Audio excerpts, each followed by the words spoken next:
Welcome everyone. Today we have another new episode and we're going to discuss on the policy of sustainability, specifically the responsible consumptions. So we have our policy consultant, Dr. William. We have Mr. Alex, he's an expert on sustainability. We have Professor Donald, he's an expert on innovations. So I want to start with Dr. William, if you can introduce this kind of sustainability, especially responsible consumptions at this point. And specifically World Talent Economy Forum, as a think tank, we working with different kind of organizations, especially developing different kind of policy, research and consulting issues. So how we can contribute for the responsible consumption? Okay, well, generally, the issue today with regard to sustainable consumption and production patterns is that consumption and production drive the global economy, but they often wreak havoc on planetary health through the unsustainable use of natural resources. You know, our global material footprint is increasing faster than the population growth and the economic output. And essentially, on that piece, what that essentially means in basic terms is that we're using more actual natural resources, more material, but we're getting less out of it per unit. So that's that's a production problem. On the other hand, the material that we currently use, we're using in old ways, as opposed to smarter, sustainable ways. And that is more of the traditional pattern of production and consumption, of it being a one-way street. That is, we take it, we burn it, and then we figure that resource is done forever. As opposed to what we have been, at least across the planet, we've been identifying and as a new and increasing need, which is to use it smarter and in smarter ways that we can either recycle it, ways that we can preserve it, ways that we can be more efficient about its usage, understanding this basic thing, that as our population grows on the globe, we will have an ever-increasing cycle of need, whether it's for food, whether it's for water, whether it's for material goods, clothing, housing, things of that nature. But we will be facing an ever-declining cycle of resources because our resources are finite, which leaves us with this predicament, this question. One, how can we get more bang for the buck from what we have now in order to meet the needs of what we have now?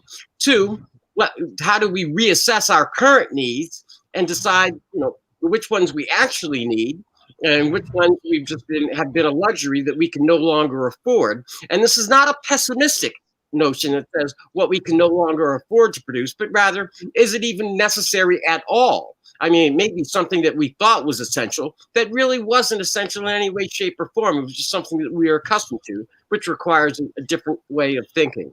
And so, given an ever-increasing pattern of need to satisfy the world, production, consumption, stuff of that nature, an ever-decreasing path of finite resources. The question is, how do we get there? What can we do today? So for policymakers, it is essentially, it's an across-the-board open question.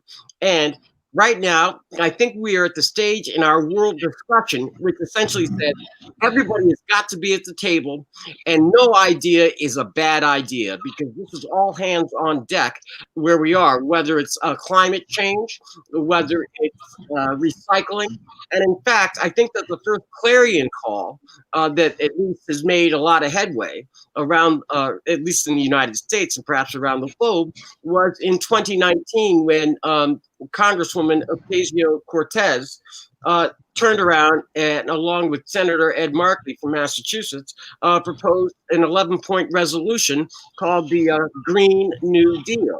Now, that was not a specific policy program. Rather, it was 11 points of pointing in a direction, more like a framework, more like an ideal, more like a global goal, not unlike the United Nations number 12 on the sustainable action items of the 17 that the United Nations has.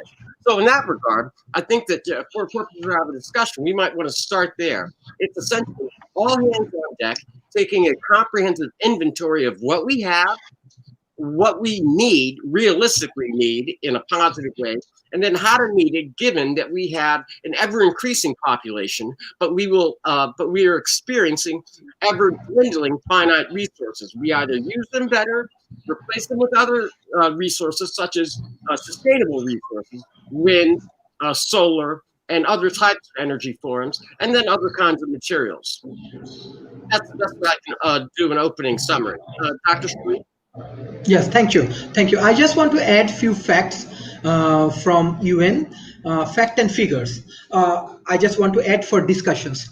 Mhm. 1.3 billions tons of food is wasted every year, which while almost 2 billion people go hungry. So this is one of the report, and in the COVID period, this is really important right now because many of the peoples go for wastage their food. 22%, the food sector account for around 22% of the total greenhouse gas emissions, largely for the conversations of the forest into farmland. So globally, 2 billion people are overweight or obese. Only 3% of the world water is fresh, and humans are using it faster than nature can replenish it. And if people everywhere switch to energy efficient light bulbs, the world would save around $120 billion annually. And final fact is that one-fifth of the world final energy consumption in 2030 was born renewable sources. So this is some of the fact. There is a problem with the hunger issues. There is a problem with the energy related things. There is a problem for the overweight and obese. So my friends, Alex, how do you want to introduce the problems and with us and how we can solve this kind of problem? So at first, I just want to say, great opening statement, William. He covered a lot of things that I would have covered, and he covered them rather well. So he did talk about finite resources. It's important to know that we do live on a planet. There's only so many resources. Everything that's here is always going to be here. So that's why it's better to try to transition into a circular where a circular economy where we reuse things, we recycle things, we try to upcycle what we have. But a huge problem, especially in the tech industry, is obsolescence, I think it's called, or where something becomes obsolete. And that's like the iPhone or any new phones, new technologies, laptops, how we continue to buy the next best one that comes out, even when the old one still works.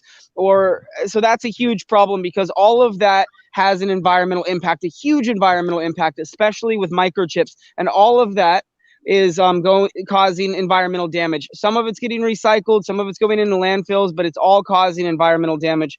So if we designed more things to be durable, to last a long time, to be strong, if we look back in the early 1900s, how everything was just like stainless steel or cast iron or glass, and it just lasted a long time through generations. I mean, there's still a lot of the cast iron pans and stuff that farmers used that we're still using today.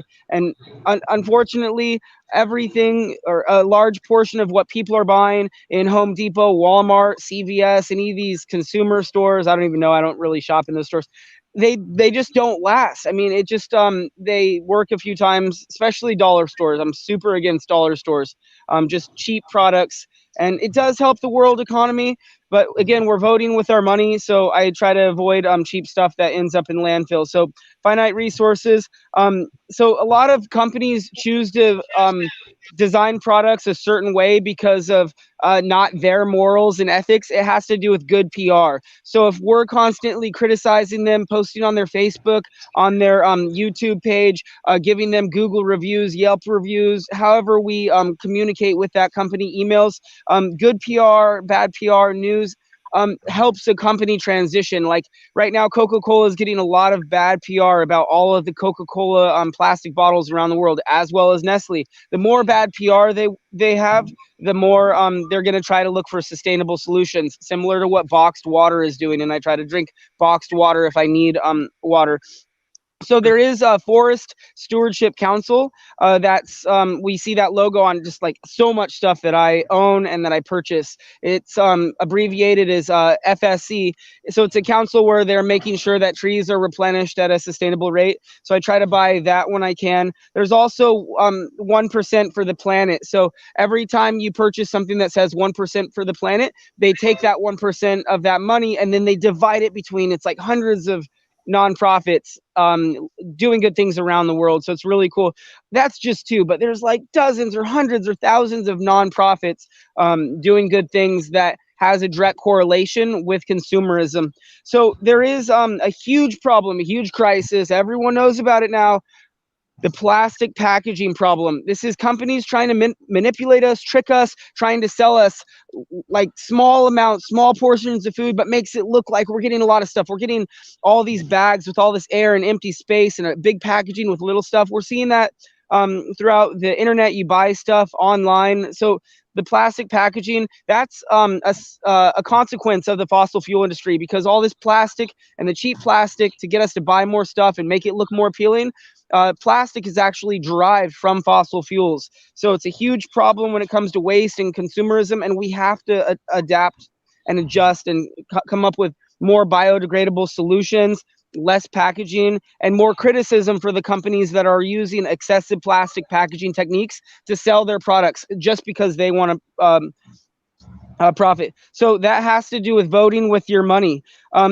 A word that we might want to talk about through this discussion or just know about is upcycling. If you're watching this video, please Google search, reference the word upcycling, because a lot of people know about recycling and reusing, but upcycling is where you take something and then you turn it into something else. So it doesn't go into the landfill, but then it solves a problem. So you don't have to buy a brand new product to solve that problem. So like William was talking about, finite resources are depleting, but the human population is also increasing. So there's a correlation between the human population increasing and us using an excessive amount or exponential amount of resources. There's also a huge correlation between the plastic problem and food waste, because a lot of food that we waste in plastic packaging. Another huge word that would solve a lot of these issues, I hope people research and learn more about, is minimalism. Minimalism is where you don't own a lot of stuff. You live in a small, tiny home and you consume less, and you go out into nature and you value your life more. And another thing, one last thing is the GDP has a correlation with consumerism, producing products from a company, and everyone being competitive. So that's also an issue why we're in this crisis, because they're trying to put more plastic packaging on products and be more competitive, and it's just everybody's competing with each other, and it's causing a huge impact on the planet. So that's what I want to. Okay. Thank you. Yeah. Yes, Thank you. Dr. William. Yeah, actually, Alex, I'm impressed, and I'll tell you why. Because I thought that I had sent a tsunami of issues your way, and I didn't quite know if you were going to be able to swim with all the thank you. and resources and policy suggestions that you had to offer. So kudos. Thank you. And this is just to kind of pick up on and flesh out a little bit more about what Alex is talking about for our audience. And that is that just in the area of electronics, at least according to the United Nations and world studies, that electronic waste between 2010 and 2019 grew by 38%. You buy your goods, whether it's your iPhone, your TV, your fax machine, if they still have fax machines. I happen to have one in handy, or the computers and stuff. However, when all those goods are used, have run their useful life cycle, we globally only recycle less than 20% of that. And that is, again, for the same period from 2010 to 2019, according to the United Nations. Now, the issue there is one of just simple math. I mean, if we're at 100%, we grow by 38%, but then during that same time, we recycle less than 20%. That means that there's a gap of 18%, which means 118% of what we purchase by way of electronic goods and materials is being completely wasted and not being recycled. And so it seems to me, just at a base level,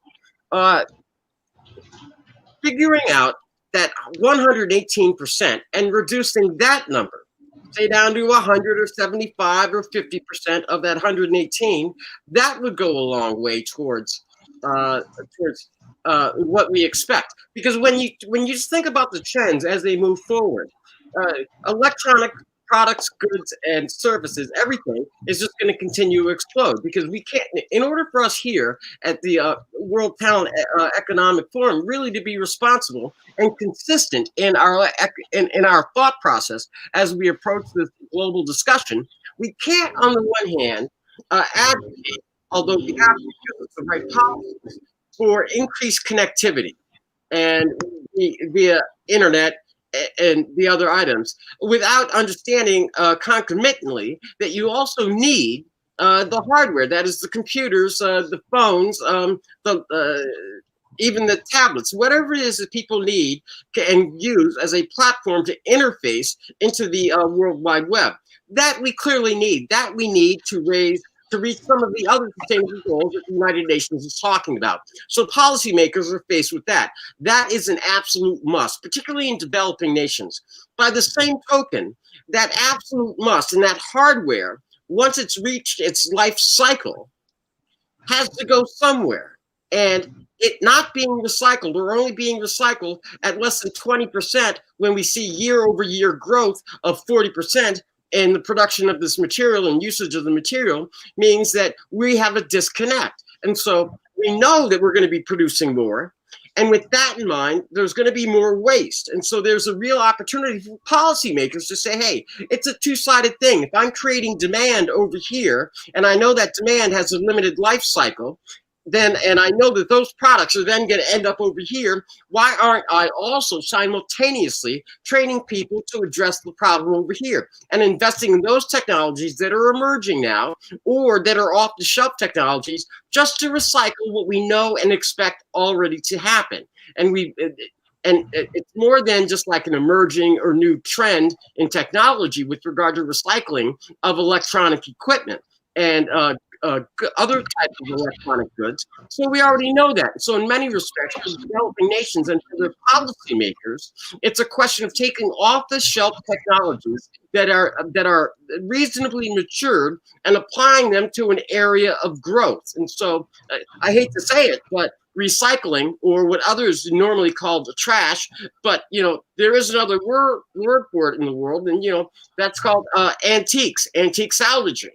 And I don't know why we can't use the same positive connotations when it comes to recycling electronic equipment. It seems to me that we know we have an emerging area. We know it's going to produce this waste. We should be formulating and sending our limited resources, financial resources, to direct people in those areas, because that way what we end up with, at least in a developing nation from a policy standpoint, are twin economic powerhouses. The economic engine of the internet and the information age on steroids, but also green new technologies also on steroids. Twin economic engines, which diversifies your economy as a policymaker in a developing nation. Mm-hmm. Okay. Okay. One important thing I just want to add for today's discussion, just for the goal, is it practically achievable or not? One goal is that by 2030, achieve the sustainable management and efficiency. I think Dr. William also focusing on that particular points. Implementing the 10-year framework of program of sustainable consumption and productions. By 2030, another goal is that achieve the environmentally sound management of chemical and waste through the life cycles.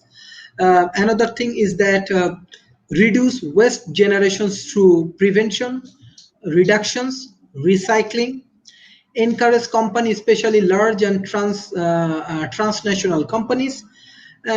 These are some of the goals, and develop and implement tools to monitor sustainable development impact for sustainable tourism that create job and promote local culture and products. So there are few objectives we are observing, or goal we are observing from UN. My question is to Professor Donalds: is it practically achievable? What your observation? I am skeptical, because I remember one of my professors was talking about going to a very poor place in Africa where people lived in huts.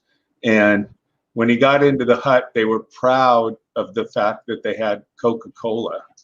And my wife works with people from Mexico that are immigrants mostly. And in Mexico, they drink way more soda pop than we do. It's diabetes is a worse problem there than it is here.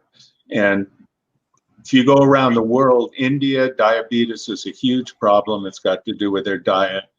And it seems to me that people are trying to find reasons to be modern or have a modern identity. And it's not, sorry, sadly, I have a grant application that I have to get in, and I'm working on that at the same time. And Adobe keeps crashing over and over and over. But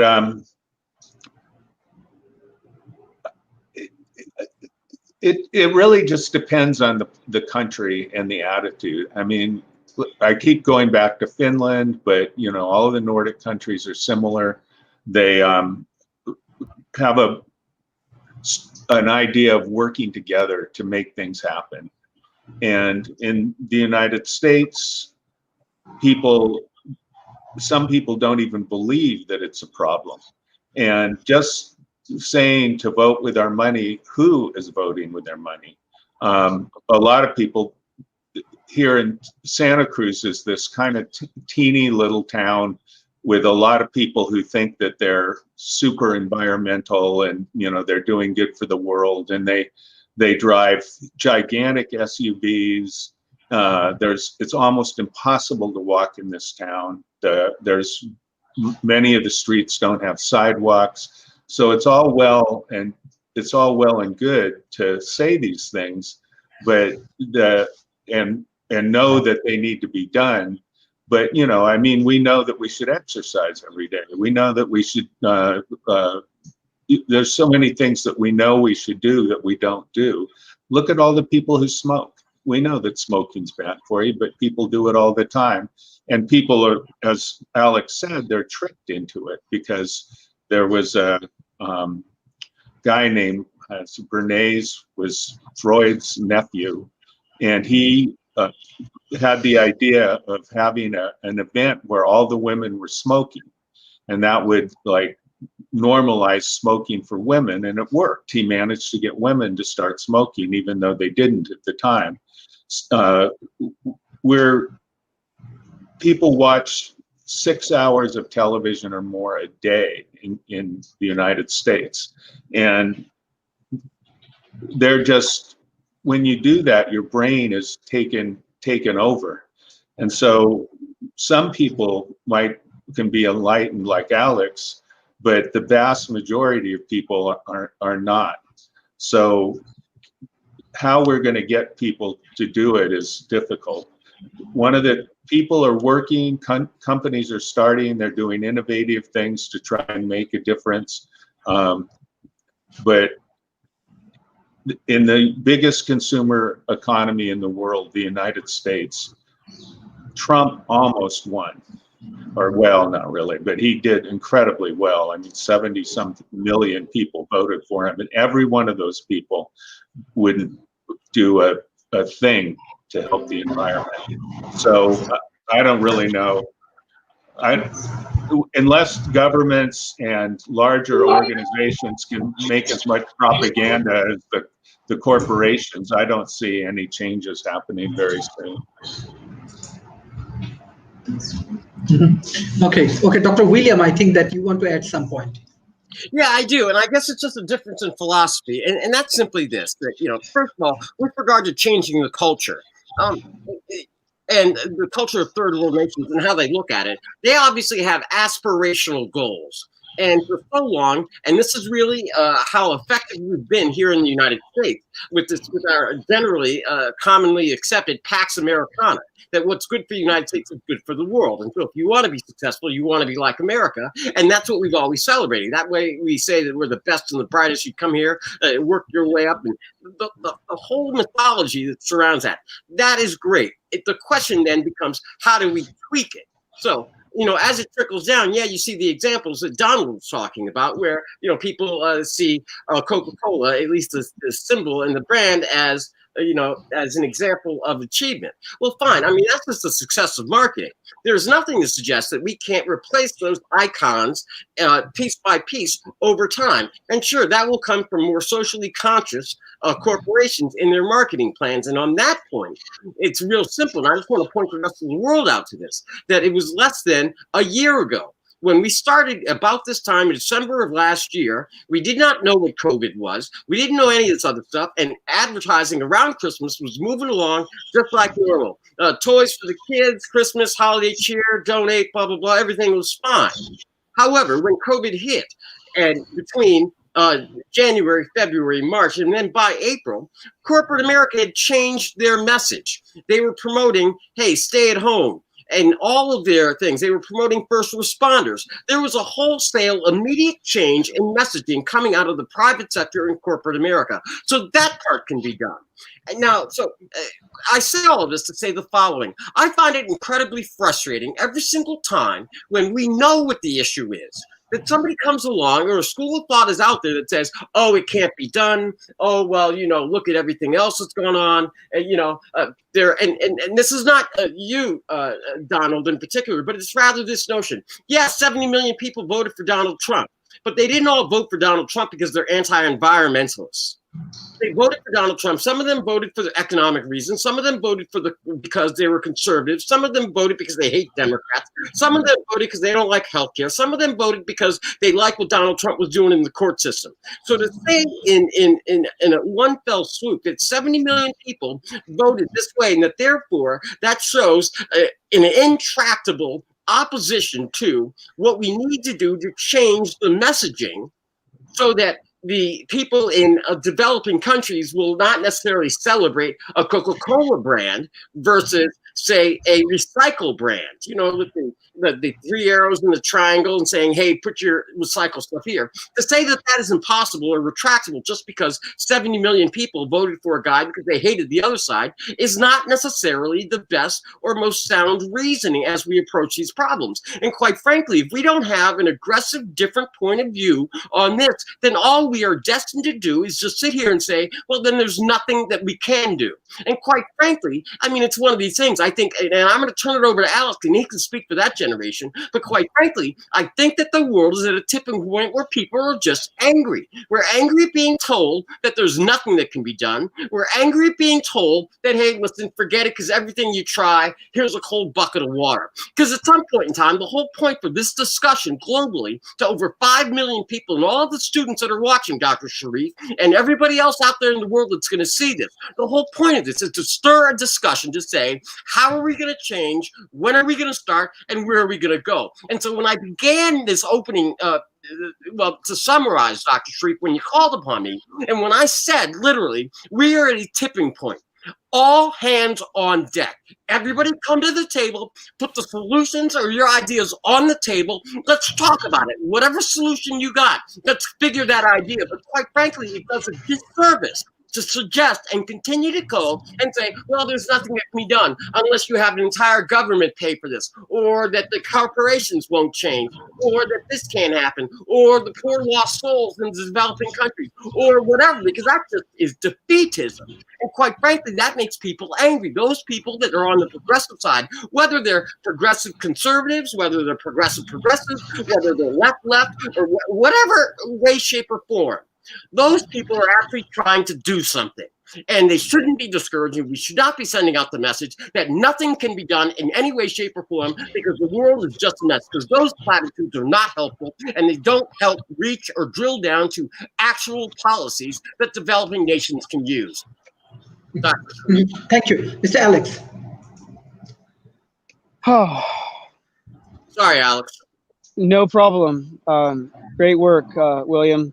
So as far as activism or trying to be a motivational speaker or inspire people, raise awareness of an issue, yeah, it's extremely important to try to encourage them, motivate them, inspire them, and if you're trying to accomplish anything. And I agree with what William was saying in a lot of ways, because we have too much to lose. Like, there's a lot of kids, children, innocent children and animals and everything around the world that are like depending on us, like, not to give up, to work as hard as we can every single day to solve all these problems and this mess that we've created. And I'm just going to say that there's innocent children and children that aren't born today and animals that are suffering because of man's impact on the environment, because of the choices that we're making. So the people that are giving up around the world or think that we can't solve this, it's frustrating because so many people are giving up, and then more people are coming on board, and then they're like starting to take action. Other people have been taking action the whole time. And then there's a group of people that'll never take action and never do anything good. And maybe the majority of them are Trump supporters. But we need to get some of those Trump supporters or people that won't take action or any of them or whatever onto the same page. The people that might be giving up or want to give up, we need them to. We need all the people that are knowledgeable of all of this to try harder. We need all of these different groups to work together. And unfortunately, we have been drastically set back because of the Trump administration, with all of him messing up all these environmental policies, with pulling out of the Paris Climate Agreement, setting a bad example, saying global warming isn't real. He set us back so far because he misled and confused millions of people, or possibly billions if you add how many people were confused around the world that listen to what he says. So unfortunately, Hollywood, mass media, marketing, advertisement coming out of America has also just misled and confused people, trying to get them to buy a product and all of that. So here in America, I think just because we've just set such a horrible example with Hollywood, with advertisements, with being a first world country or developed country, with all of this lavish lifestyle and all of these celebrities, then I think they also, well, yes, I don't think they do have the responsibility to set a good example and vote with their money and set the stage for how we should be voting with our money. Those celebrities and the people, they should be buying electric cars and hybrids, or just doing anything they can to set a good example. How that is. So yeah, from the activism standpoint or trying to convince people, it's just like we have too much to lose. Like, there's already so much suffering on the planet, and that's what we're trying to avoid. We don't need any more suffering, and more people are going to be born today, and they're going to be looking back at these conversations. Who is making a difference? You know, Dad, what did you do? Mom, what were you doing when you knew this was going on? Or your grandparents, they're going to be looking at us like, you know, what the hell were you guys doing when you had all this information? So and again, that comes down to education, and we need more of these conversations. And yeah, did you want to add something, William? Just anecdotally, you know, because a lot of times we use anecdotal stories to try to, you know, make a point. Right. Sometimes it's on point, sometimes it's not. Here's one that I think everybody can agree with, and that is simply this: that one guy, Thomas Edison, who invented the light bulb, he failed like over 1,000 times. Okay, but he figured all ideas were on the table, and he went through about 1,000 trials. But he had the one idea, and that one idea changed the world. So even when people were like, there will never be light, you will never bring lightness to darkness, that people will never be able to work in the evening, they will never be able to feel safe when they walk down the streets. One guy 1,000 times had the idea, he had a small group of people working on it, and it changed the world. So now that we've got a world population of billions of people, far more than we had when Edison developed the light bulb, I know there's one or two good ideas out there. That's why we bring all the ideas to the table. You give me one idea and a couple of failures, fine. I can tell you this. I'll take a 20% reduction or improvement in the recycling of electronic materials. I'll take a 20% reduction or improvement in the decrease of food waste. You give me a 20% improvement in clean water and a reduction. You give me a 20% improvement in the collecting and stopping of plastics flowing into the oceans through the rivers. That we can do, because all we got to do is just like put nets at the end of our rivers that outlet into the ocean. We can do that. You give me a 20% improvement each and every single in one of these areas, and I'll call it the 20% challenge. Give me a 20% improvement, and I'll tell you that 20% is going to be more significant. Here's the other anecdote that we know that, which is why earlier in one of the programs I talked about a COVID dividend. And the COVID dividend means that we are going to have unrealized, well, we're going to have benefits that we did not realize that were actually going to come to fruition as a result of the COVID-19 pandemic. And one of them is significantly this, and I want to point it out to the 5 million viewers that you have, Dr. Sharif, and that is simply this, that with all of the stay-at-home global orders of country by country and the reduction in the consumption of fossil fuels, airlines, transportation, everything, we've seen the environment start to heal itself. Now that you cannot, you can't put a spin on, you can't do anything. You take the before and after pictures. You take before and after pictures in Malaysia, before and after pictures in New Delhi, before and after pictures in Los Angeles, before and after pictures in LA, and all the places that have the worst smog effects. You take a before and after. And that's only with the world laying off of fossil fuels for all of 12 months. Now we know we can do that. We did that for 12 months. And quite frankly, there have been some studies out there that if we continue at this current pace with regards to the reduction in the burning of the fossil fuels that we were forced into because of this COVID-19 pandemic, that we would far outstrip our goals that are currently already in the Paris Climate Accords. Now, here's the big thing. Give me my one person with one idea and 1,000 failures. Multiply that across the globe. I'll take that. Put that in my little Christmas basket. You give me a 20% reduction across the board in all of these areas. I'm not looking for a silver bullet. I'm not looking for Superman or Superwoman or Wonder Woman or Wonder who. Who cares? Give me a 20% of who can, rather than, whatever. Give me that across the board, and I'll put that in my Christmas basket. Give me a 20% reduction in the consumption of fossil fuels, whether it's electric cars or because give me that. I'll put that in my Christmas basket. And then a year from now, I'll tell you, okay, we didn't get all the way there, but we're there now. Inch by inch, we will get there. And that's all I'm saying. And I know that we can do it in the world because I have an optimistic faith in the future of this globe. I have an optimistic faith in this future. And this is what I also know, because it's one of these things. Donald, you said some episodes ago, you said you measure scientific progress or progress with regard to acceptance of climate change one funeral at a time. And that is essentially an elegant way of saying we have to wait for all those people that are climate change deniers to die off. And what I can tell you is that we are already seeing it with the incoming new generation. As they grow up, they are increasingly going to be moving into positions of authority. Policymakers, if they're not already there, they are activists, if they are not already there, individuals, highly intelligent, like Alex, who's been at this for over 18 to 20 years, is already in a position of influence, and I will bet my money on them. That's why I'm optimistic, and that's why I think that, listen, if I listen to somebody else throw a cold bucket of water on the urgency, the fierce urgency,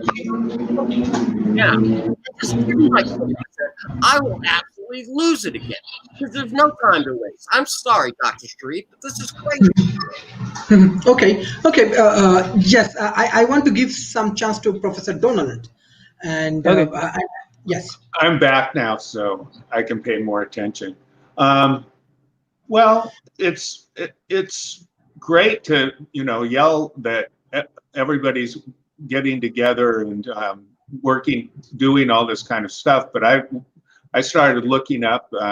It's true now that 67% of the people in the United States are starting to believe in climate change. But I thought the discussion was about developing countries and what developing countries could do. And the way that a country like Malaysia, who has been doing fairly amazing things with basically using the government as cooperative a cooperative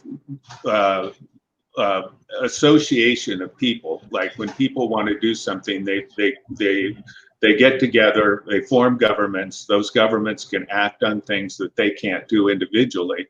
And as I mentioned with Finland, they also have incredible environmental things. They put sensors in their lakes every 100 yards, and it goes into artificial intelligence so they can discover the slightest change in the chemistry of the lake and go run over there and find out what the heck's going on so that they can fix it. It's possible to do these things, and I think that the developing world has a real chance to do things in better ways than the United States. I know that China is trying to retire more coal plants, but at the same time, they're building a huge amount of coal plants. But they're actually trying.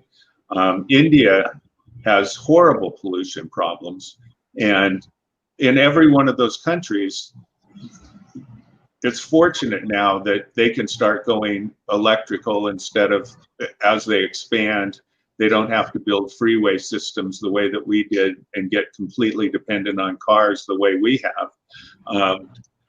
In the United States, I looked it up last night, and the worst places for energy are places like where I live, where kind of suburban places where the people have big homes and they drive long distances in cars. And the places that are best for energy are cities where people have public transportation, they live in smaller places, and all of those kinds of things can be affected by taxes.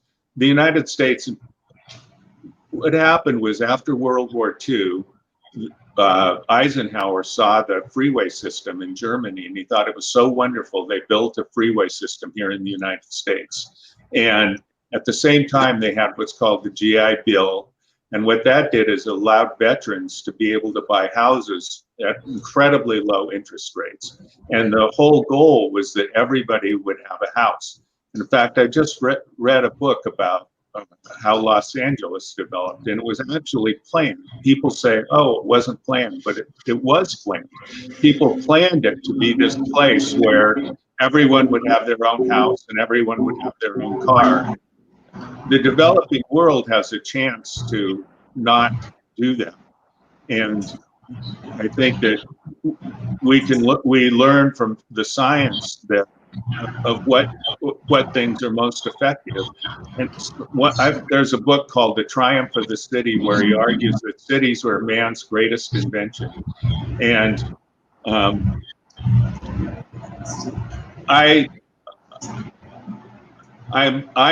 really, really glad to see that young people are a lot, if you look at the demographics of people, but and changing the United States is one issue, and changing the developed world is one issue. And many of the people in the developed world are actually working towards it. The United States as parts of the United States are, and corporations, like I said, Facebook has managed to make ways that they don't use power to cool their thing, or they use a very tiny amount of power. So people are working on it. But the developed nations just have a chance, and look what we did that screwed up in the United States. And but how we're going to change people's underlying sense of themselves and what they like. People have social strata. There's no question about it. And there's stratification in society. There's the people, like, none of us are ever going to sit down and have a conversation with George Soros or Bill Gates or any of those people. We're out of their league. There's just no possibility. And the people who work I had a wonderful talk with one of the guys that actually an undocumented immigrant. And we went all around Palo Alto, and he introduced me to the people that worked in the kitchens at all of the restaurants. He knew everybody. But he said, but I know everybody my level, but I don't know anybody at your level. It's absolutely amazing that you're even talking to me. And but people want to figure out how they can be social club. And I think that in the developing world, people through education and through different kinds of like definitions of what status is can help change people's views. So being more buying more energy efficient things and things like that starts becoming higher status. But as long as we're tricked into believing that having a BMW is going to be higher status than having a well, fortunately now Tesla has gotten to be very high status, which is that's a really good thing. I mean, and so I'm not saying that we can't do anything, but I'm saying that social change and changing people's values and minds is incredibly difficult. And the developing world has a chance to look at the mistakes that have been made by the developed world and do the things that we know are the most effective for reducing environmental damage. And that's what I can say. And Dr. William listed quite a few of those things. Good recycling, and Alex mentioned less of a consumerist attitude. I mean, the more you can consume in the United States, the higher status you are to a lot of people. That's actually one of the things. If you talk to a Trump supporter, they say, well, he was a successful businessman and a successful real estate person, and he's a billionaire. Therefore, he must be a good person. That's common as rain. And so that's the kind of thing. But people are very, very slow to change things like that because it becomes part of them. So in the United States, it's good, it's useful to work on the next generation, but in the developing world, and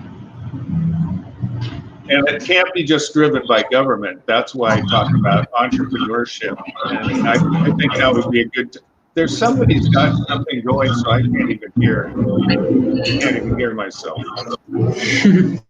Okay, thank you. One specific point I just want to add from the developing nation. Let's say example, now global warming is a big issue, right? Who is actually responsible for the global warming? Is it the developing nations or the developed nations? Those who do a lot of manufacturing, lot of consumptions. Try to understand the developing nations, they do not have the even purchasing ability for electric vehicles, for this, that, many things. Even example, if we go for the energy consumptions, even this point, example, for the green technology, solar energy, they do not have enough land. They do not, even example, they have their own ecosystems. The big multinational company, they destroy their own ecosystem. Let's say their agricultural points, their own ecosystem for their consumptions and everything. So I don't know, even when the global warming and many things happening and the developing nations, example, country like Maldives, country like Indonesia, country like Sri Lanka, country like Bangladesh, country like India, they will heavily affected for the global warming and these consumptions and everything actually happening from China, from Europe, from USA, but they are suffering a lot. And in terms of commitments, serving for this kind of peoples, for the developed nation, there is no good commitment for them. So this is something we are discussing. Okay, we have to go for the green technology, but reality is that how developing nations can handle this green technology in their ecosystem. This is also a problem. So yes, there are many things come from the UN, many things come from the World Bank, many things come from the policymakers. But example, we have to understand the purchasing power parity. We have to understand the GDP. We even example for the vaccine issues. Many of the people, there is a very, very interesting point, and this is actually alarming that many of the people, they do not have ability to purchase this vaccine. So what will happen? What is the things actually happening next 5 to 10 years? This is also important. So I want that our speakers and the guests, they also contribute in that particular points. Yes, I know Tesla is a big company, but fact is that how many of the Indian people, example, or Indonesian people, they can afford it, right? They can afford this kind of green technology, afford these kind of things. So we have to be very much careful that what's going on, what we are producing, what we are doing, is it correct or not, and how we can make better strategy for them. This is the ultimately objective for World Talent Economy Forums. Mr. Alex, you have very good experience from the both of the developed nations and the developing nations. How do you want to recognize this problem? Can you please unmute yourself? Unmute. So as I try to put it into words, I think it's unfair and unjust when some of the developed nations around the world that have a large environmental impact have drastically contributed to global warming, drastically added or supplemented ecosystem collapses or ocean acidification or anything that's disrupting or drastically disrupting Earth's biosphere, and how the impact that they've caused is affecting developing countries that have a very, very small environmental impact. And that's where it's horrible that countries that have like little impact on Earth's biosphere, there's so many remote islands that are now dealing with the consequences of rise in ocean sea levels, and or dealing with more cyclonic activity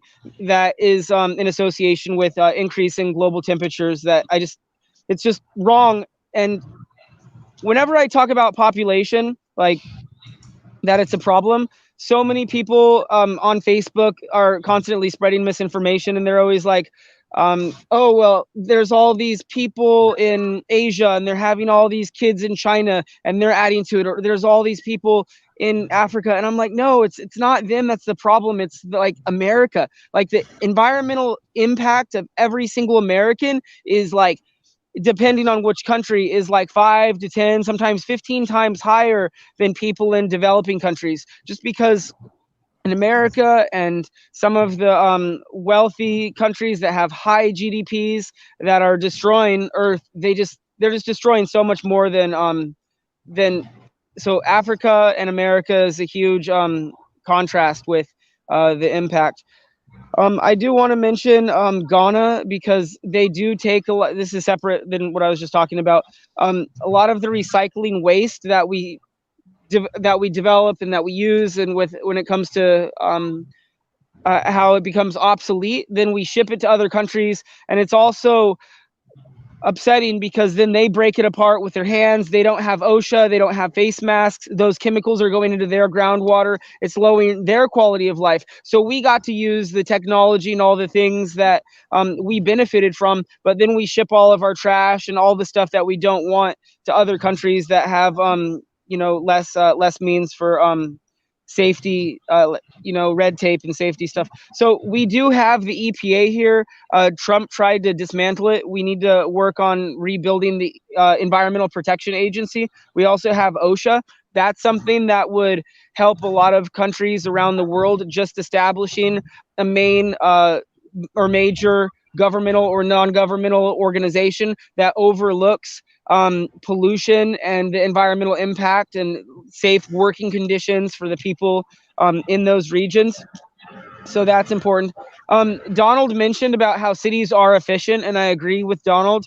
They are very efficient. Some of the ways that you can describe that is like when the mailman's delivering mail, instead of driving all over a region, he's just dropping off the mail, or UPS, how they transport water, electricity, goods, services. When you go to the store, it's a closer distance. When everybody's in a building, when one person heats up their apartment and it just heats up more of them, the cooling, they're just more efficient. So cities are more efficient for a lot of reasons, but cities aren't best for, some really small developing nations. But in larger countries such as America and all throughout Europe, yes, they're very efficient when it comes to collecting trash. And there's a lot of ways to break it down, like why cities are more efficient, and that's sometimes misinformation. People think, oh, sustainable to go and have a homestead and buy some property and grow your own food and do these things, like, yeah, in a suburban area or whatever. But yeah, so cities are more efficient. I wanted to mention that.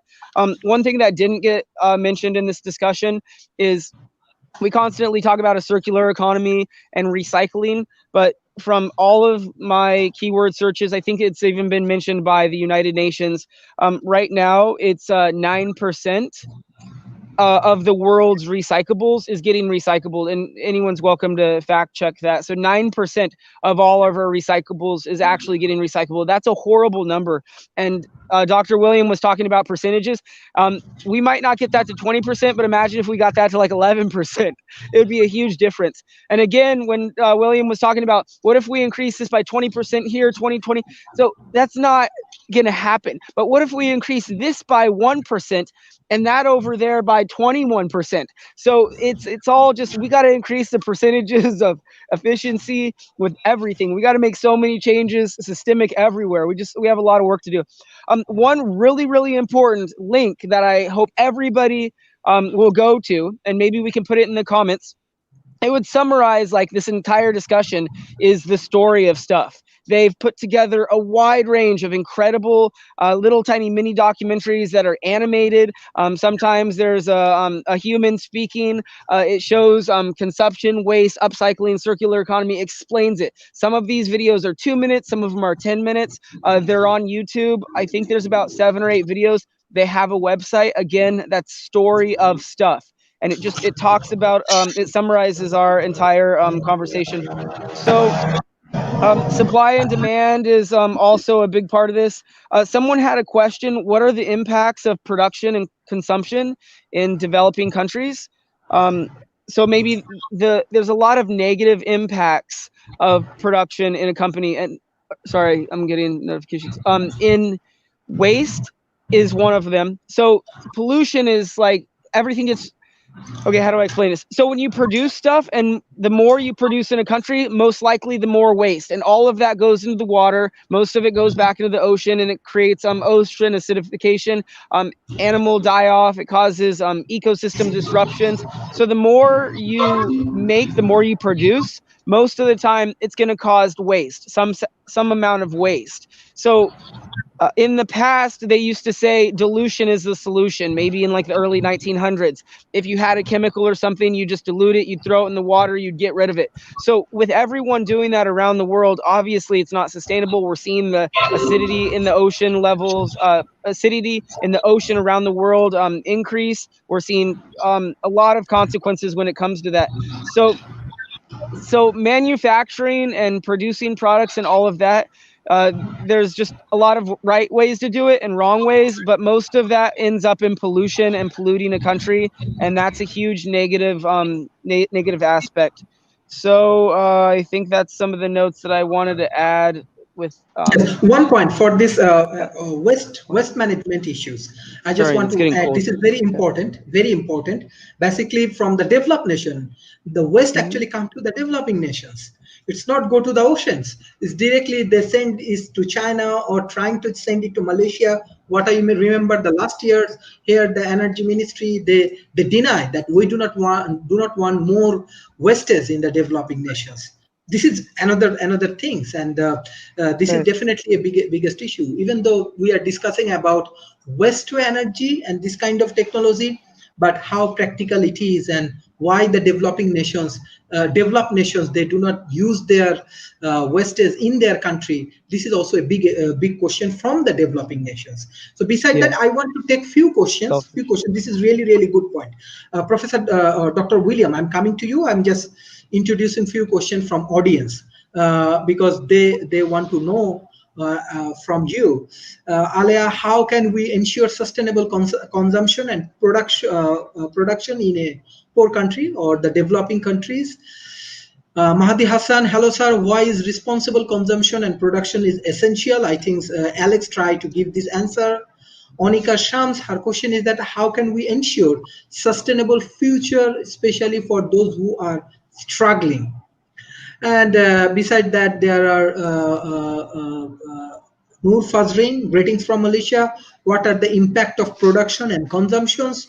Beside that, Habibullah, Tahrina, I think 2 nations, in a Labib, Abid, they really especially give you thanks that you are joining today's discussions and they are really enjoying and they are trying to learning from today's sessions. So I want to start from Dr. William. Okay, and thank you, Dr. Sharif. I certainly appreciate it. I guess I'll begin, and I'll take two of the questions because they are substantially similar. And essentially, if I understand it correctly, the question revolves around this salient tenet, and that is how can they use for, we say developing for, you can say third world, you can say upwardly mobile nations, whatever, those nations that are without resources right now, refined resources as opposed to an abundant natural resources. How can they put together a policy framework or a program for sustainable development and consumption, production and consumption moving forward?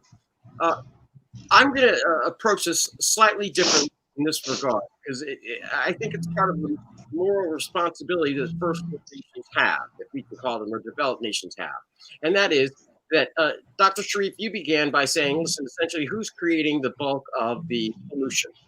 And that was primarily that what are now developed nations going into undeveloped nations and utilizing all of their resources and then engaging in this highly destructive pattern of industrialization, which ended up, the byproduct was polluting the environment by the heavy emphasis on fossil fuels, only to now then turn around and decades later say, oh, well, we've got an environmental problem, so we're not using it for you to develop very expensive technologies and not do what we did. And Alex pointed out that is fundamentally unfair to the developing nations. And now, Dr. Sharif, your audience and their questions actually reflect upon that. Because these underdeveloped nations are now in a position where they want to, and their aspirations are, and they're working towards becoming a developed country. But how do they get there absent utilizing the same tools and resources that developed countries utilize, meaning fossil fuels and everything else that we know is bad for the economy? It's unfair to say to them, okay, well, don't do as we did, and then you'll have growth just by doing all the high-tech stuff when they don't even have the money. That's like telling somebody else to pull themselves up by their bootstraps when they don't even have boots or shoelaces.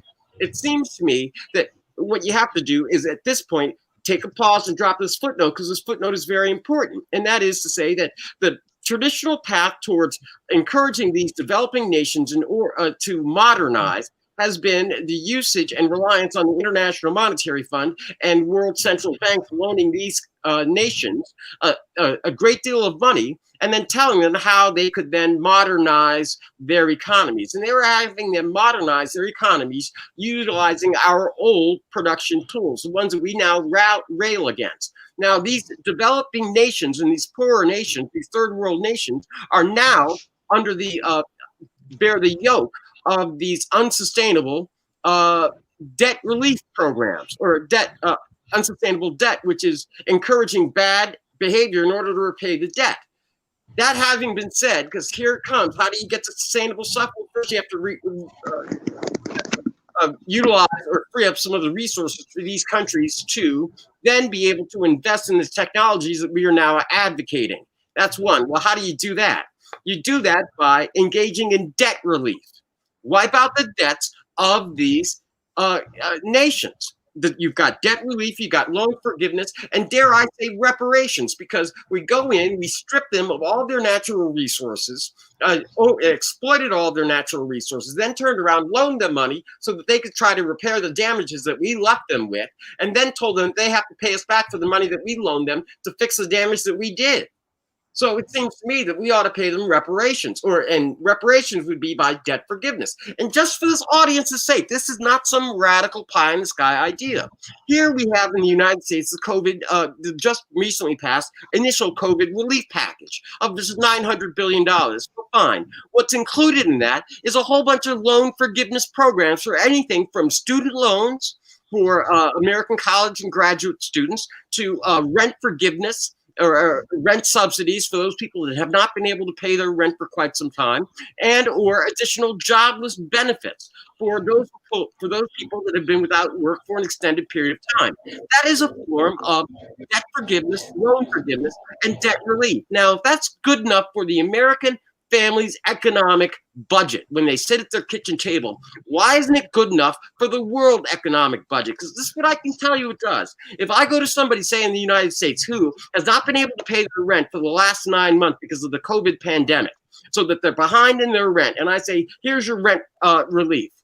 They say, okay, they take that, they can get back on their feet. And then as the economy recovers, they can then move.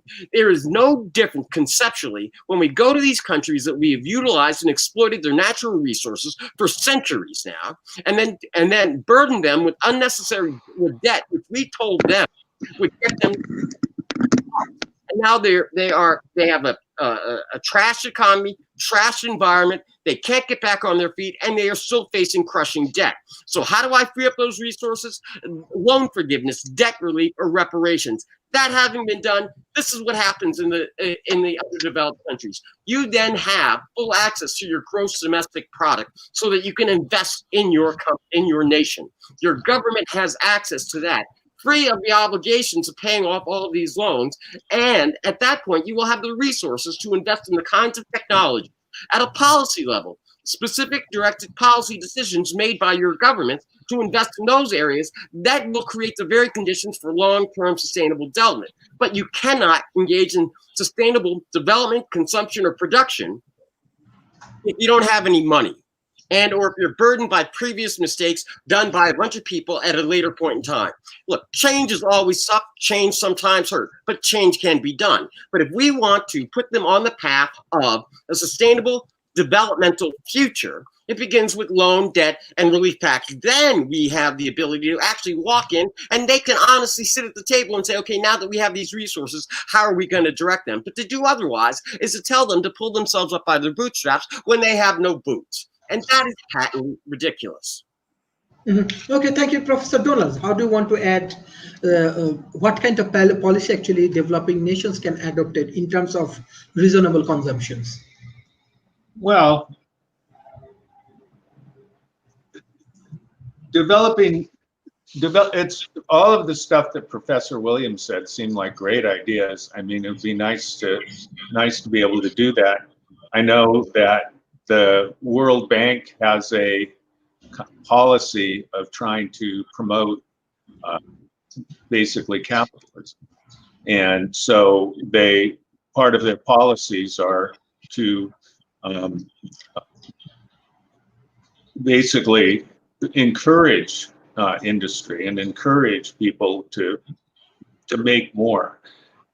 There's a book by a guy named DeSoto called The Mystery of Capital, where he talks about how the biggest issue in, and this is very popular among certain kinds of economists, the kind that are in the WTO and the World Bank, is the idea that one of the reasons that people are poor is because they don't have good property rights, and they can't build wealth because they're tenants basically on other people's properties. So their whole solution to it is to have stronger property rights for people, and then they own the land that they're on, and if they invest in it, then they're growing their own wealth. And but I hope you can see the dilemma in that, because that seems like a very desirable thing to most.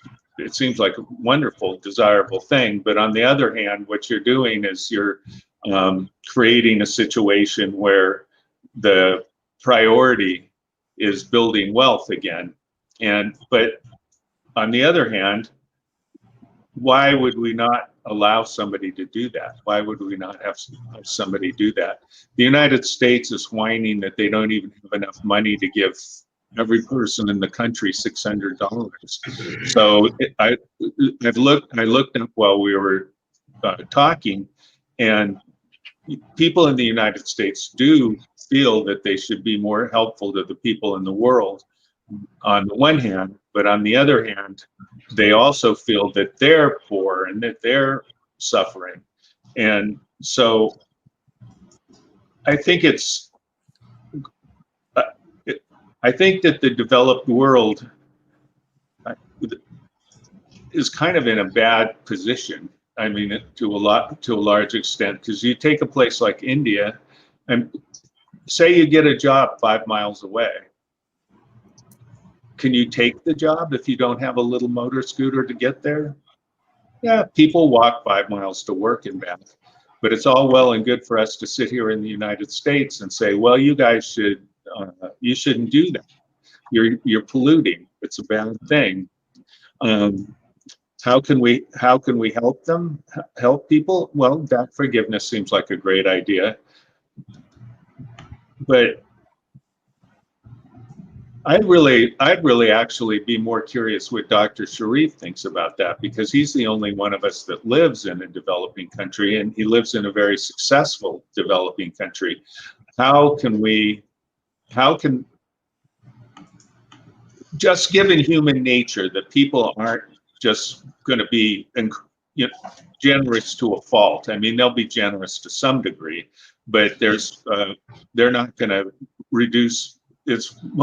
Most people probably are not going to seriously reduce their lifestyle to be able to support people in another part of the world that they've never met. I think it's more than opinion. It's been researched, and if I was in the developing world, I'd have a little bit of resentment towards that, and I'd also have aspirations that I could have a nice place to live, and I could have a motorcycle to get to work, and I could have a good job, and I could have all of those things. I'd have all of those aspirations. So I don't, the global organizations like the UN have only been mildly successful. I mean, that's a great idea. It's wonderful. I think the WTO and the World Bank and all those things are great, but the amount of money that they have compared to a country like India with more than 1 billion people in it is not enough. So really, I would like to ask you, Dr. Sharif, from your position as somebody in a developing country, what do you think that the developed countries could do to make things to help you? Basically, let's say there are many problems. I do not want to give responsibility for every problem of the developed nations. But example, for these vaccine innovations and the vaccine distributions, we can collaborate with the developed nations. And example, we can find out the way that how we can distribute this vaccine for the developing nations. Maybe we can save many lives with this vaccine. This is number one. For the healthcare system, this is one of the major issues I always find. Even I suffer a lot, let's say my family, my fathers, and even in the COVID time, my auntie, my uncle, they died. So yes, I know that American people also died in the COVID situations. But definitely, still America or the Europe, they have the better research, they have better medical, they have better healthcare systems. So how we can bridging these healthcare systems, how we can develop good hospitals. Research is one of the major area. I'm sure developing nation has to move forward. And example, when USA has different Ivy League university, and they have a lot of research centers. So how we can, university, I'm sure many countries, example, Malaysia have 100 of university. Example, India also has. Bangladesh also has. India also have 100 of university. But in terms of research and innovations, let's say product innovation, technology innovations, we can collaborate with each other. We can, yes, there are many fastest growing corporations in the developing nations. We can team up together.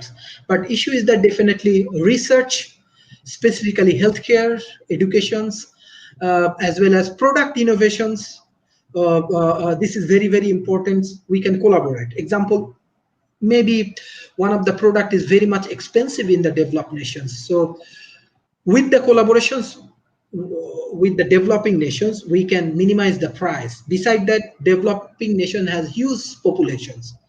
So, like example, you invent something in your research center, this is not enough. You need market. So if we can collaborate together and if we can find out the way that how we can grow a sustainable ecosystem, not only talk, not only policy level, not only discussions, we need to implement something, we need to try something. I know there are many things happening in between USA and India. There are many things happening in between other countries. China Belt and Road Initiative is another initiative. But I strongly believe if we focus on subject by subject, let's say healthcare, let's say energy, let's say agro-based production, let's focus on product innovations. This area, I think we have to move forward. We have to work together. We need more contributions. Maybe the researcher or scientist from developed nation, maybe he can reach around 10,000 people. But with the developing nations, he can save another 10 million people. So that is the way that not only innovations and research is everything. We need to make it user friendly. We need to make it more efficient. We need to collaborate with the peoples. So that's why I strongly believe that even Dr. Mohammad Yunus, he support vaccine for common good. I believe that this is also very important initiative for developing nations. So there are many things. I believe that, example, my personal life, if I compare my personal life, when I am Sharif, I live in, example, Bangladesh, I was in different shape. But when 2012, when I engaged with Oxford University and Cambridge University, with Harvard University, I come up with a different dimension. So you can change many human life. This is important. I'm sure talent is everywhere. Talent is in Africa, talent is in Asia, talent is in South Asia, talent is in remote area. Difference is exposure. A MIT student and Harvard student, how they get exposure. Maybe a remote area people from Malaysia, from Sabah, he do not get the same exposure. So we need to figure out the talent people. We need to connect with the talent people. We need to do more product innovations, research. We need to build better ecosystem. That is my objective. That is my feelings. And I'm sure still first world, they have better knowledge, they have better technology, they have better ecosystem, but they have to make it more efficient. So how it become more efficient and effective? When the millions of the people get benefit. So that is my objective. The World Talent Economy Forums, through your knowledge, maybe in USA, maybe you can change thousands of people life. But example, we will distribute your knowledge and your informations.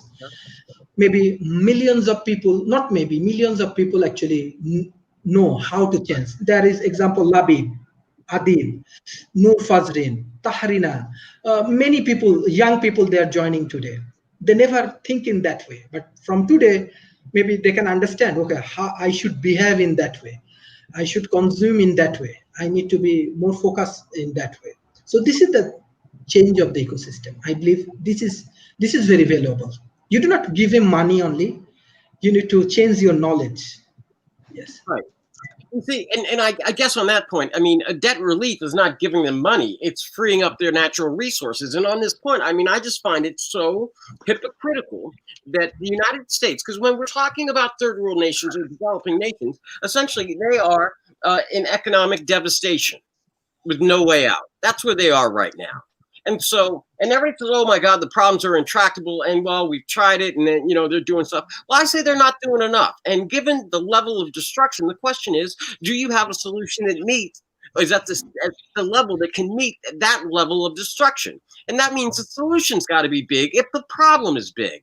And we have concrete examples when the United States led in dealing with precisely those things. And it's just almost a waste of breath, but I will say it every single time just to make sure that the new generations understand that you don't have to reinvent the wheel. All of Europe, the entire European Union was devastated after World War II. They didn't have anything to rub together. They had no production. They had no capacity. They had no jobs. They had nothing. And One point. Okay. Dr. William, Yeah. I'm just sharing with you some Yeah. viewpoint, because I saw in my own eyes that how actually developing world develop very fast. If you see that last 10 years of development of Bangladesh is one of the fastest growing economy. Right. And I have strong engagement with the two largest corporation. One is United Group. Mhm. Just 10 years, they changed many things. Cameroon, just 10 years, they changed many things. There is a hundred of thousands people, they changed their lives with the ecosystem. But one point, the developing nations, they do not need, I'm always say, they do not need only investment from the first world, they need proper guideline. Yes. That how they can build the better ecosystem.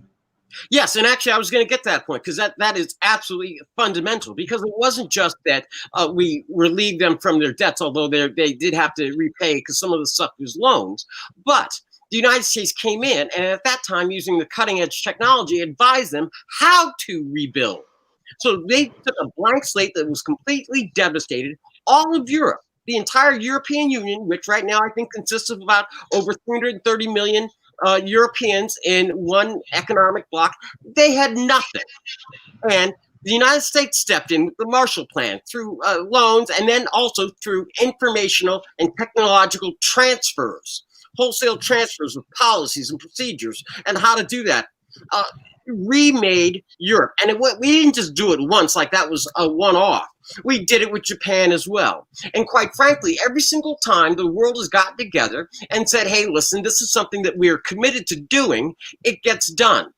A year ago, we did not have a vaccine and we did not know what COVID was. It's now a year later, and there are at least 5 vaccines out there with various degrees of efficacy. That is from zero to where we are now. That's how I know. That's why I'm optimistic. And so you're right, Sharif. It's a two-part thing. Yes, we've got to alleviate so that they have the resources, so that they're not scratching in the rubble to figure out their stuff. That's debt relief, loan forgiveness. But once they have those resources, yes, then you can have those conversations about how do you rebuild or how do you change over now that you have this windfall and these resources in order to intelligently move forward. And that's going to come from people, subject matter experts and specialists, people like Alex, who know exactly, hey, if we do this. Now, Alex, I'm still hopeful for a 20% change, but I'll take your 1%, your 2%, your 3%, or 4%. I'm not worried. I'll take a 12% days of Christmas. I don't care. But if we do it across the board. But you see, Dr. Sharif, you're absolutely right. Once you take care of the fundamental structural economic problems, which we can do, and we have done as the world in the past, and quite frankly, it's the first world's responsibility because we're the ones that created the very conditions under which third world developing countries now lament. So that's our affirmative moral obligation across the globe. But once you take care of the fundamental economic structural realignment, then you're right, Dr. Sharif. You got to step in with the policy things using subject matter experts. And I want to borrow this line from Rob from a couple of days ago, that COVID has also taught us and advanced this whole notion of the acceleration of remote collaboration. We now have that lesson under our belt. And so it's easier. So people that I would now, because I was thinking about that, people that I would then term the intellectually landlocked in those parts of the world can now have access, provided you build the infrastructure of the internet. That will promote the sharing of ideas and policies. But fundamentally, they can't get to the building of the internet infrastructure along with the computers and the hardware that they need without the money. And that money is going to come from the initial COVID or the initial dividend with debt relief. And then we're off to the races, because that's when people like Alex and all of his people show up at the table and they start throwing their ideas out. And at that point, all I know is I just need one good idea over 1,000 failures. And I know that my odds on that with 1 billion people are much better off, seems to me. Thank you, Mr. Alex. So I do want to apologize. For some reason, my phone was being glitchy. I'm at 1% and I'm plugged into my car, so it could die at any moment. And I'll try to figure out what's going on after this broadcast. I do want to add some topics that we haven't really covered. And it's just, we're talking about how can we get developed nations, electricity and internet and cell phone, internet connectivity and all of these different modern things that we have. But at some point, there's we have to look at we have to look at it morally.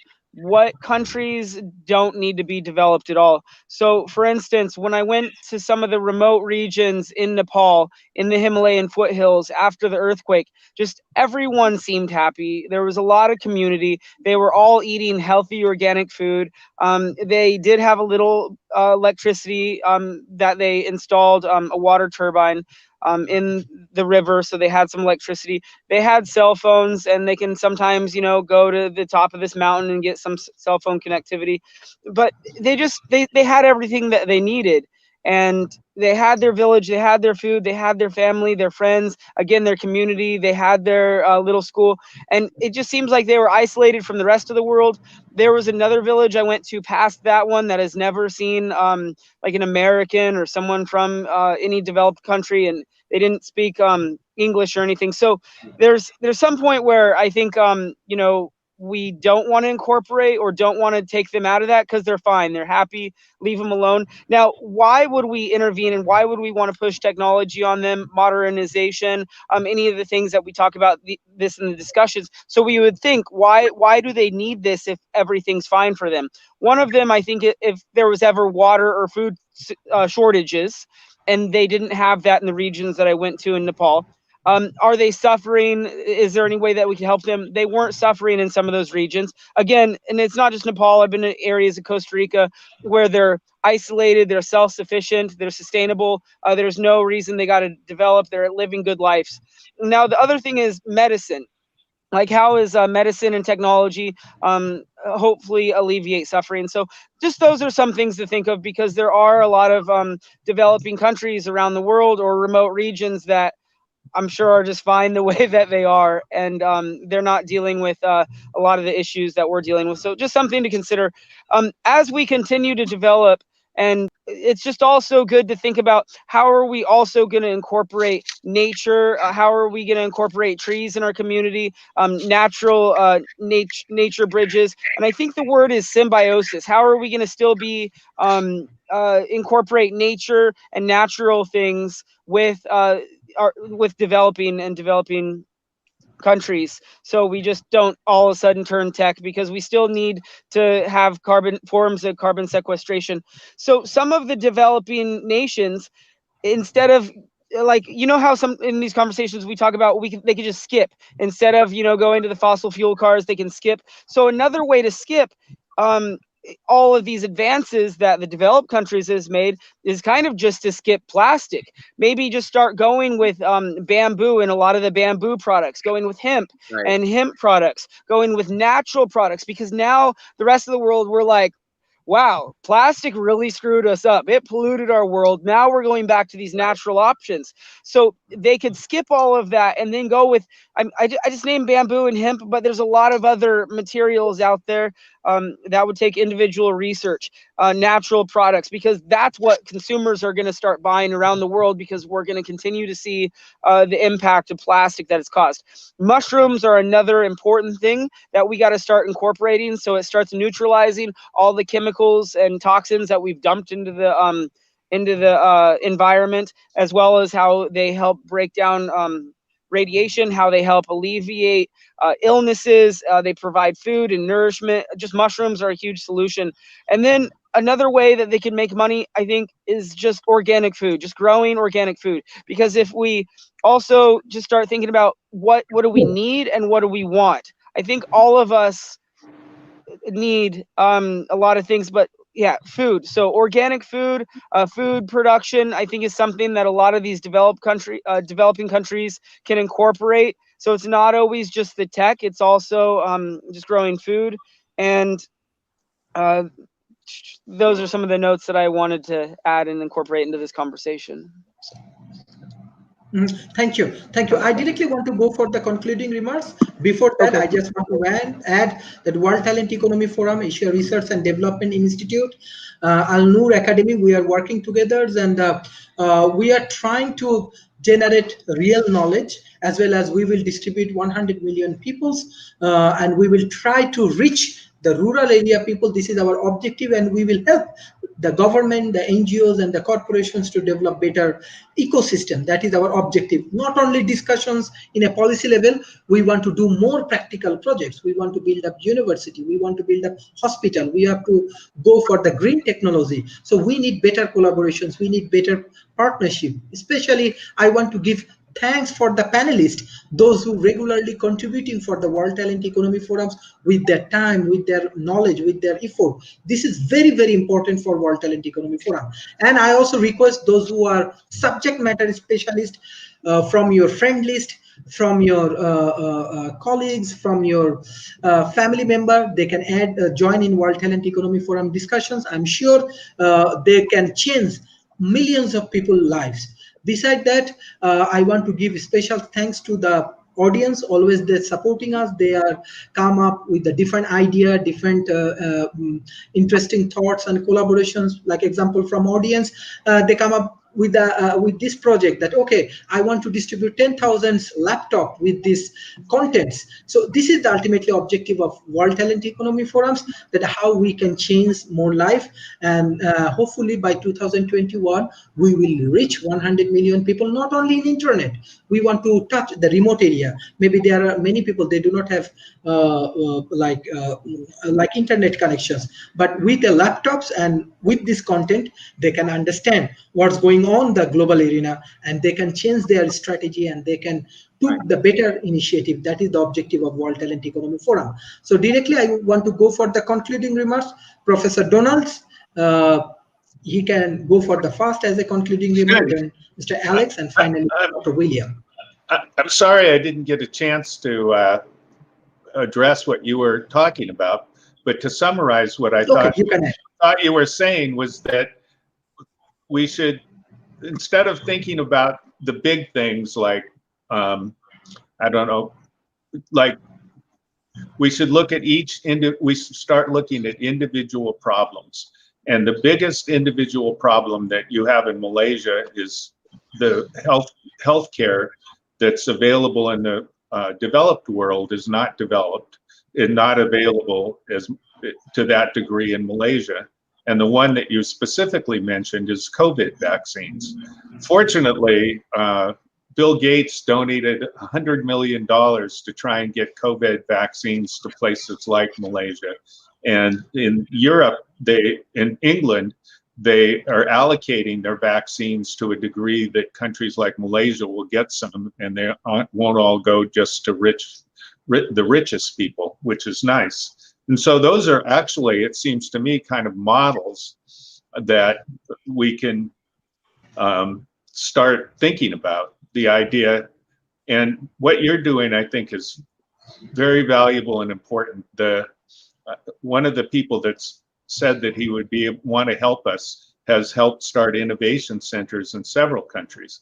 And the United States has the ability, and we have the ability as experts in our fields, to be able to use this forum to help people understand what they can do with innovation. I'd like to say, I want to point out that innovation is useless unless you do something with it. I mean, you know, I knew this guy once. He sat around in a chair smoking pot all day. And I said to him, I said, what do you do? And he says, well, I'm very, very creative. And I said, well, what are you creating? And he said, oh, I've just got these great ideas. And goes back to what Dr. Williams said, is that the truth is that Edison didn't invent the light bulb. It was already invented and patented by a guy in Europe. And that guy had even solved the problem of the filaments burning out too quickly. That was the problem with the light bulb.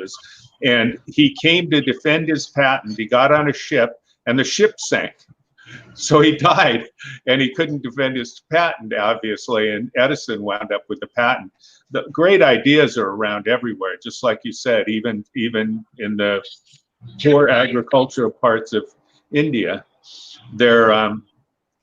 But the trick is to figure out the infrastructure to be able to turn those ideas into something. So I hope in the future that we'll talk a little bit about how businesses work and how businesses get started, because they're not evil in any way. They're people working together and collaborating together to make things. And what we need to make is what we make is what's going to determine what's going to wind up happening with the as developed nations grow. We have an infrastructure that's making stuff that's toxic, and how that's America's responsibility to do something about. So activists like Alex are working on making a difference there. But the developed world deserves the ability to have enough to eat, good medicine, meaningful work, and the ability to learn and become better and grow. So I love your idea of pointing out that we do it one piece at a time. And I hope that in the future we do more about entrepreneurship and business, because I think that's one of the keys, education and entrepreneurship. So that's what I have to say. Thank you. And besides that, more important thing is that even developing nations, let's say once upon a time, I can remember what country like Bangladesh, we have jute. So jute productions is very much environment friendly. Even they produce many things in their ecosystem, which is very much environment friendly. So we can exchange many things and we can learn from different ecosystems. And I'm sure economy wise and for the global village and everything, it will be very much interesting. The more we can collaborate and the more we can learn from each other. Mr. Alex, what are the concluding remarks you want to add? Okay, so again, these topics are really broad, and sometimes we talk about specific countries. But for any of the viewers, just like Donald just mentioned, just figure out what your infrastructure is. Think about the resources you have, the people in your network, the knowledge you have, and maybe start getting organized, put together a mind map, a list of all of this, and just understand the situation better before you start going a certain direction with a certain idea or product. And then I do want to mention, again, there's goods and services. So and that ties all of this together. So are you producing a good or a service? And it depends on, again, those resources and everything. I'm embarrassed that I live in America, in the United States, and we do have OSHA and the EPA, and we constantly outsource a lot of our dangerous stuff to be produced in other countries around the world and developing countries that there's horrible working conditions and people are exposed to toxic chemicals that cause long-term health issues for the circulatory system, the heart, lungs. Just there's different types of chemicals in stuff. There's mutagenic, which mutates DNA or something. There's carcinogenic, which causes cancer. And then I think there's teragenic that causes issues in the DNA, not like with your kids, but your kids' kids, your grandkids. So there's different chemicals that have both short-term or long-term effects on the human body. And chemicals and stuff that we produce that causes short-term and long-term effects, negative effects on the natural environment, and these cause ecosystem die-offs. And there's a lot of articles and information supporting the mass insect die-off around the world, and insects are so important when it comes to ecosystem. They're part of ecosystems. So we're already seeing insect die-offs and decline in populations, and we've seen the issues with the bees. So as we continue to use dangerous chemicals and products, they not only impact us, our health, animals, they're also impacting insects. So we got to take all that into consideration before we or we got to include that into the decision making of what products we're going to produce and what route we're going to go with all of that. So there was that's been mentioned, and depending on what goods and services a country produces, again, that depends on how high their GDP is, and just so I wanted to talk about that. There's one more point that I was going to mention. Oh, just minimalism is a huge thing. I'm a huge supporter of minimalism, just trying to buy really good, high quality things. Don't buy a lot of stuff. Before you purchase something, just put a lot of thought into it. Make sure it's what you really want or what you really need. It's going to serve a purpose. It's not going to end up in a landfill. Try to save a little extra money to buy good quality, durable things that last, because that's a huge problem. That's why we're seeing waste around the world. There's a lot of ways to try to avoid purchasing excessive plastic packaging by buying in bulk.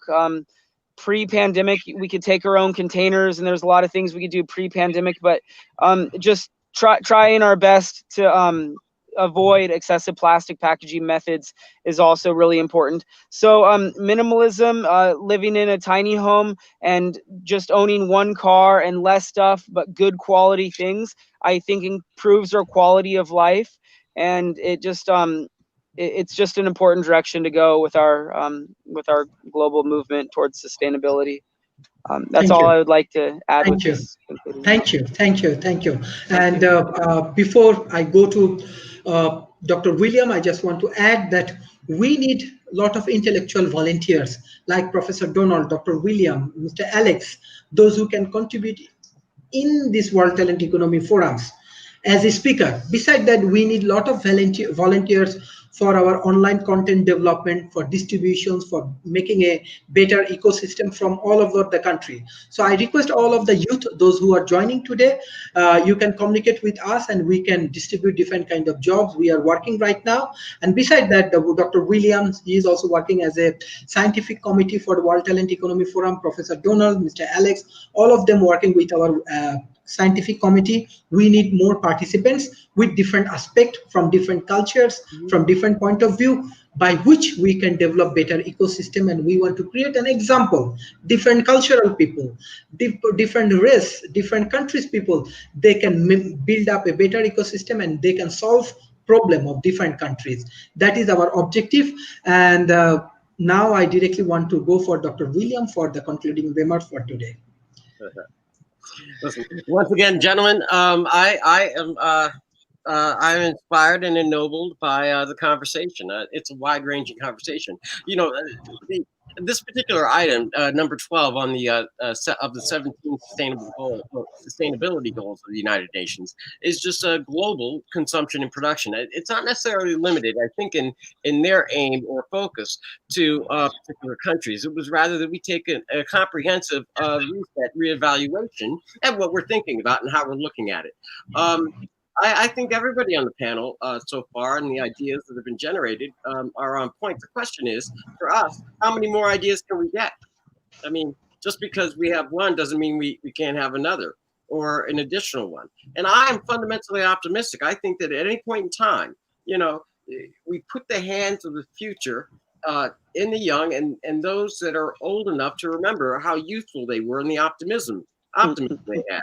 I, for once, don't ever, you know, let me just try it this way. When I was a kid and it was raining outside and I wanted to go outside and play, the rain didn't bother me. I called it liquid sunshine. It seems to me that you take that kind of spirit in a kid. If we want to do something, it doesn't matter what the weather is like, doesn't matter what the environment is like, doesn't matter or mean or what other people say. It is rather a collection of individuals and nations in a common cause to focus on what we want to get done, because the future is always brighter. That's why the sun rises, and then we you know, celebrate when it sets everything that we achieve during the day. So once again, I am optimistic. I look forward to the world, and 5 million people can't be wrong. So Dr. Sharif, we're really relying on all your students around there. I mean, 5 million people turns into 10 million people, turns into 20 million people, and so on and so forth. And then pretty soon Alex will have an army.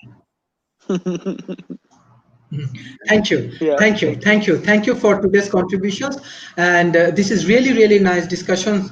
Right away, I can give you the feedback from audience. Tawhid Ahmed Akon, good discussion. He sent you a laugh. So thank you for today's contributions. It's really, really nice discussions. And tomorrow we have more sessions. So thank you. Thank you. Hopefully all of you actually join tomorrow's sessions. Thank you, everyone. Thank you. Yeah, thank you. Thank you. Bye.